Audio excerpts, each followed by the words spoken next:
तो कोल छाड़िबा परे ही देखिची सत मिछर ए दुनिया को।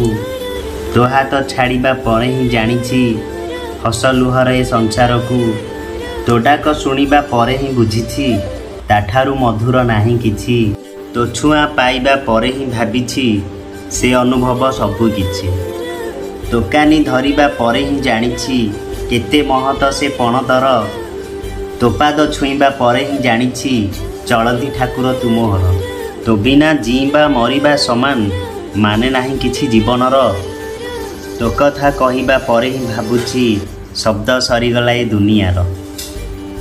माँ तो ना केते मीठा केते तो मधुर। माँ तो ना केते मीठा केते तो मधुर।